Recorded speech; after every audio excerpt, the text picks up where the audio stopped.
Good morning मेरे प्यारे student एवं कंप्यूटर्स। जैसा कि पार्ट 11 संख्या पद्धति का वीडियो बना चुके हैं, आज एक नया चैप्टर ला रहे हैं। पूर्णांक संख्या पद्धति संबंधित भी है, लेकिन इसमें घातांक का भाग के शेष निकालना जो आजकल सभी परीक्षाओं में पूछे जा रहे हैं, चाहे एसएससी हो, चाहे टेट हो, चाहे सुपर टेट हो, अदर्स वन एग्जाम में सभी प्रश्न इस प्रकार के सभी परीक्षाओं में इस प्रकार के प्रश्न पूछे जा रहे हैं। पहले भी अभी करंट टाइम में पूछे जा रहे हैं। इसलिए मोस्ट इम्पॉर्टेंट क्वेश्चन हम आपको बता रहे हैं जो सुपर टेट में या एसएससी में पूछे गए हैं, ऐसे प्रश्नों को। और पहला प्रश्न हम बताते हैं, हालांकि इसमें दो भाग करके बता रहे हैं। एक भाग में हम बेसिक चीज बता रहे हैं, दूसरे भाग में दूसरा नियम बताएंगे। एक भाग में एक पहला नियम बताएंगे, दूसरे भाग में दूसरा नियम बताएंगे। जो आप किसी भी प्रश्न को किसी भी तरह से कैसा भी हो उसको हम हल कर सकते हैं। तो आज पहला जो क्वेश्चन है, पहला नियम जो है, यदि आधार भाजक से एक ज्यादा है तो पावर सम या विषम होने पर शेषफल हमेशा एक होगा।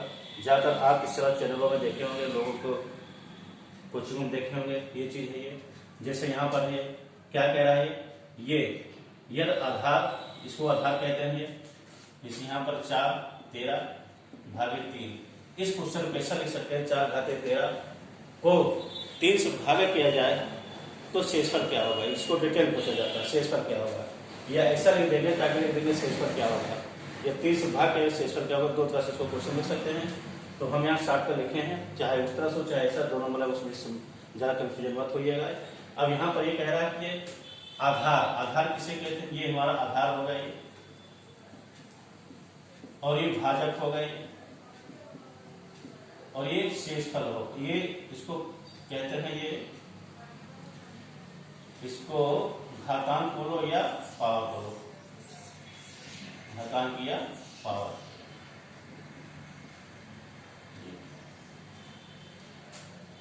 तो यहां पर कह रहा है आधार अर्थात ये भाजक से इससे एक ज्यादा हो, ये इससे एक ज्यादा है तो इसका आंसर हमेशा आपका एक ही होगा।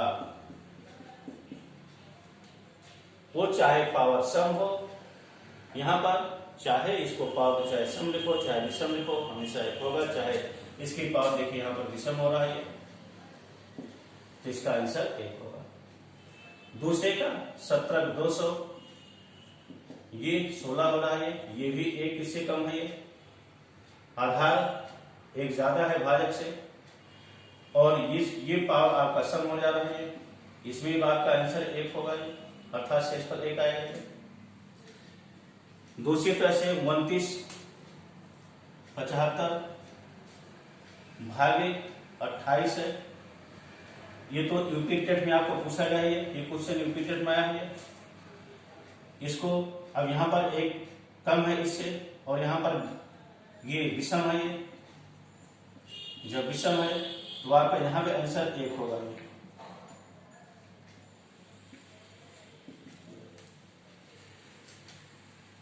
कैसे होगा और डिटेल समझने के लिए कल पार्ट 2 में जो हम बताएंगे वो चीज आपका डिटेल बताएंगे इस क्वेश्चन को, और एक नई विधि से बताएंगे। थोड़ा उसमें इससे एक आकाश सेकंड 2-3 सेकंड या आकाश मिनट समय ज्यादा जरूर लगेगा, लेकिन वो क्यों होगा, कैसे होगा, अगर कोई पूछ दे तो इसका कैसे होगा, इसको डिटेल बताइए। तो वो मेथड हम कल पार्ट 2 में इसको हम कल बताएंगे। ये अगले आज अभी हम इतने फोकस करते हैं। दूसरा जो नियम है,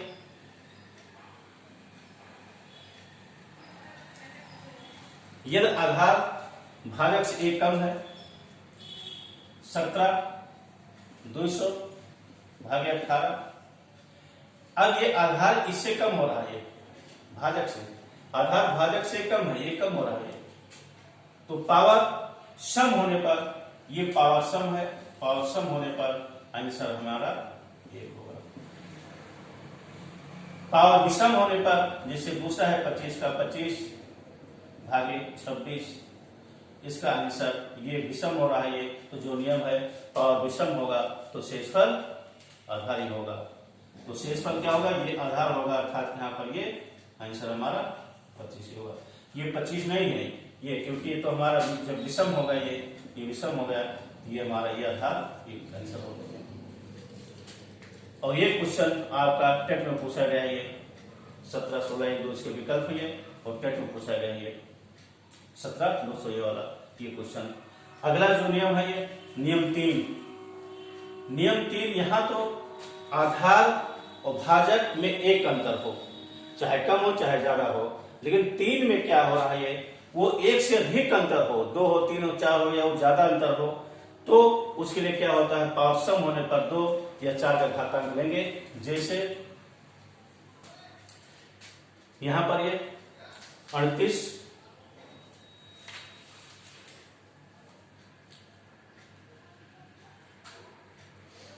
भागे 5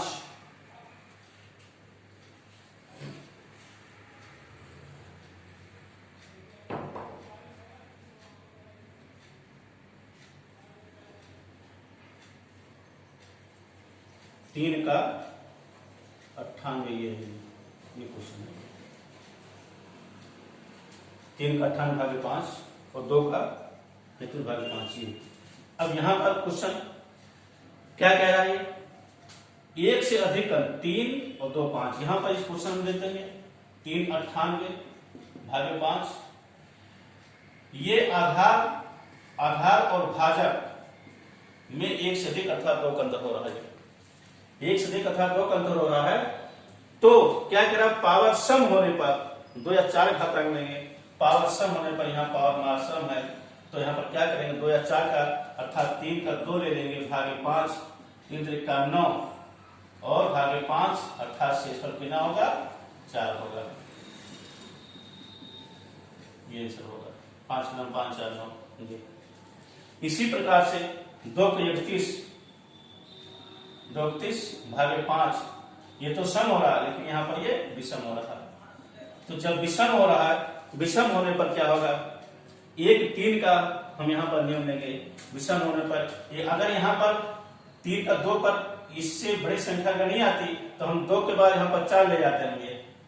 जैसे मान लीजिए बड़ी संख्या हो गई है, यहाँ पर 3 का 9 हो गया, 9 से बड़ी संख्या अगर यहाँ हो, तो हम यहाँ पर 3 2 न करके यहाँ पर और आगे बढ़ा देते हैं, हम इसका क्या करते हैं, 4 ले देते हैं। लेकिन इस पर आ गया तो हम यहीं पर इसको छोड़ देंगे, अगले क्वेश्चन बताएंगे इसको ये और इस प्रकार क्वेश्चन। तो अब यहाँ पर 1 और 3 का क्या, 1 3 का अर्थात 2 का 1 भागे 5। अब यहाँ पर देखिए ये संभव है, क्योंकि 2 का 2 हो गया, 2 को 5 से भाग कर नहीं पाएंगे तो संभव हो गया, वही नहीं जो हम बता रहे थे। अब यहाँ पर क्या होगा, ये 1 3, अब 2 का हम 3 ले लेंगे, 2 का 3 ले लेंगे, ये 5 हो गया, 2 नहीं 4 4 9 8 को हम 5 से भाग करेंगे तो शेष पर हमारा 3 होगा। 5 कम 5 आंसर 3 होगा।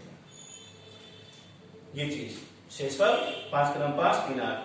अगला है 67। अगला क्वेश्चन 67 का 67 भागे 68।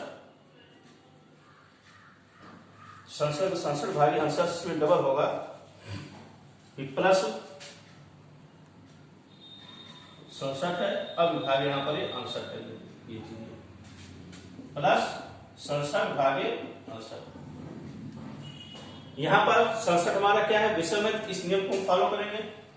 तो 67 का 1 प्लस 67 ये होगा, ये इसको हम सबसे पहले हम प्लस करेंगे, इसलिए इसको हम लेकर लिख दिए हैं। नहीं तो अगर इस तरह से लिखते तो भागा हो जाता, तो नियम गलत हो जाता। तो यहाँ पर 67 और 67 ये हो गया, प्लस 67 इसको जोड़ देंगे, भागा 68 कितना होगा, 7 7 14 6 6 12 13 कितना 68। जब भागा करेंगे तो आंसर हमारा यहाँ पर 66 हो जाएगा। शेष पर ये इस प्रकार से इतने हमारे क्वेश्चन हो गए।